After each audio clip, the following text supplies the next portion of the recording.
السلام علیکم، welcome to my channel where way. کیسے ہیں دوستو آپ؟ امید ہے خیریت سے ہوں گے۔ آج کی کہانی ہمیں مبشر نے بھیجی ہے۔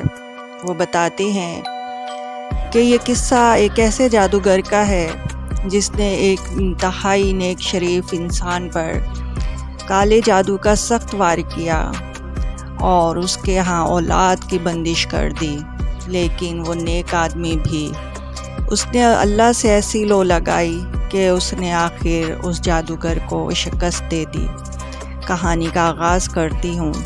وہ بتاتے ہیں ایک صاحب اور ان کی بیوی پر کسی نے جادو کا انتہائی سخت وار کیا۔ یہ جادوگر بہت زیادہ سخت تھا۔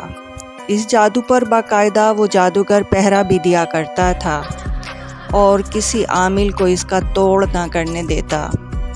وہ صاحب فرماتے ہیں کہ ان کی بیوی کے ہاں اول تو حمل ہی نہ ٹھہرتا، اور اگر ٹھہر بھی جاتا تو ساکت ہو جاتا۔ اگر کسی طریقے 9 ماہ پورے ہوتے تو بچے کی پیدائش مردہ حالت میں ہوتی۔ یہ صاحب انتہائی باکردار اور 5 وقت کے نمازی تھے اور بچوں کو مسجد میں قرآن شریف بھی پڑھایا کرتے تھے۔ بہت علاج کروائے، بڑے سے بڑا عامل بلوایا اور علاج کروایا اور ایڑی چوٹی کا زور لگا دیا، مگر نتیجہ صفر نکلتا۔ ایک دن ایک انتہائی درویش بعمل عامل اور عامل کے پاس جانا ہوا۔ یہ صاحب اپنے استخارے کے لیے بہت مشہور تھے اور ان کا استخارہ 1 منٹ کا ہوا کرتا تھا۔ 1 منٹ میں وہ سارا چٹھا کھول دیتے تھے۔ اللہ نے انہیں بہت علم عطا کیا تھا۔ اب یہ پریشانی لے کر ان کی خدمت میں حاضر ہوئے۔ مولوی صاحب نے بتایا کہ یہ کسی عام زوراور جادوگر کا وار نہیں، بلکہ یہ تو کسی خبیث العین جادو کی دنیا کا انتہائی غلیظ اور ماہر جادوگر کا وار ہے، اور یہ میرے بس سے باہر ہے۔ میں اسی عمر میں اتنی سخت محنت نہیں کر سکتا، اس کا توڑ بھی کوئی خبیث العین ہی کر سکتا ہے۔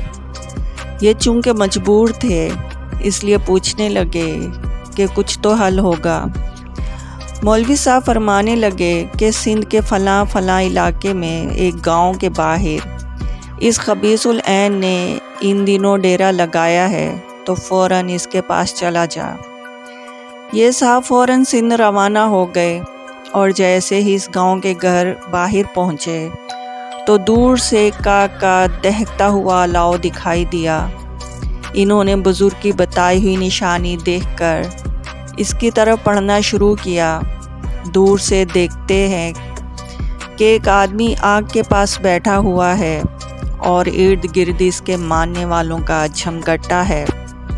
ابھی 1 ایکڑ دور ہی تھا کہ وہ شخص اچھل کر کھڑا ہو گیا اور زور زور سے چلانے لگا کہ وہ دیکھو آ گیا جادو کا ڈسا، وہ آ گیا قرآن پڑھانے والا۔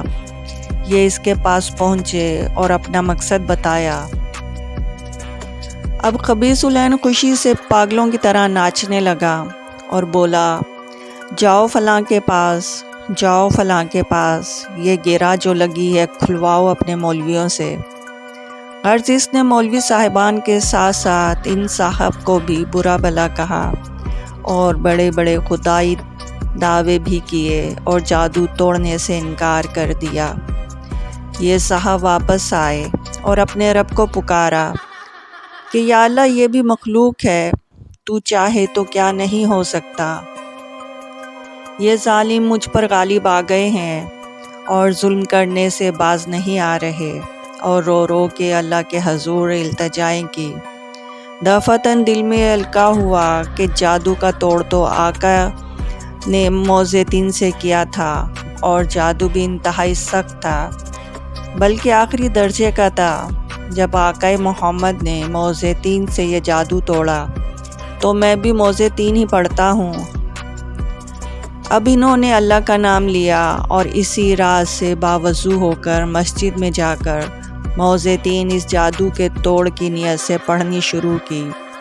یہ پوری رات پڑھتے رہے اور وقتاً فوقتاً دن کو بھی ورد چلتا رہتا۔ ہر وقت باوضو رہنے لگے۔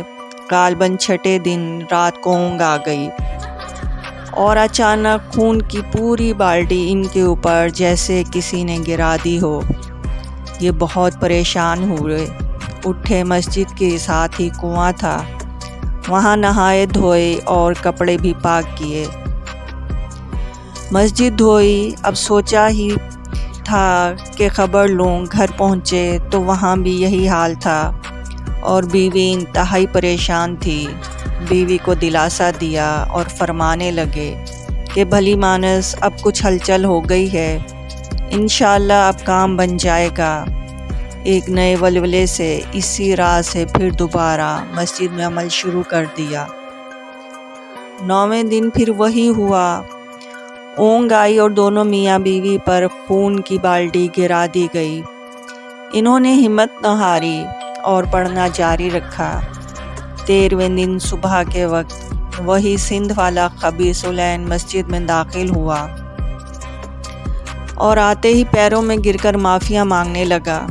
ان صاحب نے اس سے بولا کہ تو مجھ سے کیوں معافیاں مانگ رہا ہے؟ کہنے لگا کہ اللہ کے واسطے مجھے معاف کر دیجئے، پھر بتاؤں گا۔ انہوں نے معاف کر دیا اور وجہ پوچھی۔ کہنے لگا کہ آپ میاں بیوی پر جادو میں نے کیا تھا۔ جب آپ مسجد میں عمل کرنے بیٹھے تو میں بھی آپ کے مقابلے پر بیٹھ گیا اور روزانہ میرا کیا ہوا جادو مجھ پر ہی الٹا چلنے لگا اور میرے موکل میرے دشمن ہو گئے۔ یہ صاحب فرمانے لگے کہ اگر یہ بات تو نے مجھے پہلے بتا دی ہوتی تو تجھے میں کبھی معاف نہ کرتا۔ بہرحال یہ جادوگر معافی مانگ کر اپنی جان بچا کر واپس سندھ لوٹ گیا، کیونکہ اگر وہ معافی نہ مانگتا تو جان سے ہاتھ دھو بیٹھتا۔ انہوں نے اللہ کا شکر ادا کیا مگر جادوگر کی صلح کا اعتبار بھی نہ کیا اور 41 دن مسلسل عمل کرتے رہے۔ اس کے بعد اللہ نے ان کو نرینہ صحت مند اولاد سے نوازا اور 2 سے زائد بیٹے عطا کیے اور بندش ہمیشہ کے لیے ٹوٹ گئی۔ قرآن پاک کی آخری 2 سورتیں جنہیں معوذتین کہا جاتا ہے، صحت علاج کے لیے بہترین ہیں۔ اگر آپ کے بھی ارد گرد کوئی سحر زدہ انسان ہو تو آپ اس کا معوذتین سے علاج کر سکتے ہیں۔ تو آج کا واقعہ یہیں پہ ختم ہوتا ہے۔ تو دوستو، آپ کو آج کی سٹوری کیسی لگی؟